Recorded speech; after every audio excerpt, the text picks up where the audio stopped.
हमारी संस्कृति, हमारे संस्कार सदा रहें हमारे साथ। सब्सक्राइब करें तिलक। भक्तों नमस्कार, प्रणाम, सादर नमन और अभिनंदन। भक्तों, शिवजी के प्रसिद्ध तीर्थों में काशी यानी वाराणसी का महत्वपूर्ण स्थान है। काशी में विश्वनाथ जी के अलावा कई और भी पौराणिक महत्व वाले शिव मंदिर हैं। कई मंदिरों का इतिहास सैकड़ों साल तो कईयों का हजारों साल पुराना है। ऐसा ही एक प्राचीन मंदिर है तिलभांडेश्वर महादेव मंदिर। भक्तों, श्री तिलभांडेश्वर महादेव मंदिर वाराणसी के सबसे पुराने और सबसे प्रसिद्ध मंदिरों में से एक है। भगवान शिव को समर्पित इस मंदिर का सनातन धर्म अवलंबियों में बड़ा महत्व और अगाध श्रद्धा है। इस मंदिर के संबंध में मान्यता है कि हर साल मकर संक्रांति पर यहाँ स्थित शिवलिंग तिल तिल करके बढ़ता है।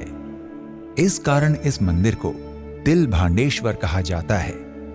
भक्तों, तिलभांडेश्वर महादेव मंदिर के इतिहास के बारे में कहा जाता है कि इसका निर्माण 18वीं शताब्दी में हुआ था।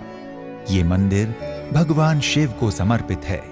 इस मंदिर में विराजमान शिवलिंग लगभग 2500 वर्ष पहले प्रकट हुआ स्वयंभू शिवलिंग है, जो हर वर्ष एक तिल यानी तिल के बीज के समान बढ़ जाता है, जिसका उल्लेख शिव पुराण में भी है।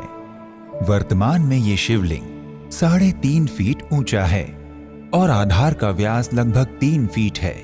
ओम तिलभांडेश्वरश्चैव दशाश्वो मेधमेव च गंगा सागर संयोगे संगमे इति स्मृतः।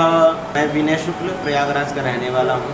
श्री तिलभांडेश्वर महादेव जी का सेवा करने का अवसर प्राप्त हमको विगत 5 वर्षों से जो है सेवा प्राप्त करने का मौका मिला हुआ है। शिव पुराण में वर्णन दिया गया है, जो श्लोक हमने बोला, तिलभांडेश्वरश्चैव दशाश्वमेधमेव च गंगा सागर संयोगे संगमे इति स्मृतः। शिव पुराण जो है उसका कोई आदि अंत का जो है बताया नहीं गया है। वेदव्यास जी ने लिखा हुआ है, उसमें वर्णन आया है। काशी खंड में तिलभांडेश्वर महादेव का वर्णन कहा गया है कि जैसे कि गंगा सागर स्नान है, संगम तट है और काशी का दशाश्वमेध है। ये सब दर्शन, यह सब स्मरण करने मात्र है, और इनके स्मरण करने से, दर्शन करने से, स्नान करने से मनुष्य की सभी इच्छाएं की पूर्ति होती है, और दर्शन मात्र से अंत में यह संसार में सुख भोग करके वह मोक्ष को प्राप्त कर लेता है। भक्तों, तिलभांडेश्वर महादेव स्वयंभू शिवलिंग है। इस शिवलिंग के दर्शन से अश्वमेध यज्ञ से मिलने वाले पुण्य के बराबर फल मिलता है।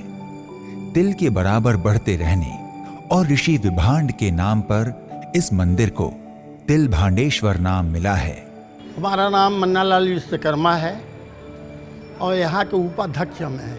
तिलभांडेश्वर महादेव का ये शंभु हैं, बैठाए नहीं गए हैं, और ढीलेश्वर उनके तपस्या से ये उत्पन्न भय हैं।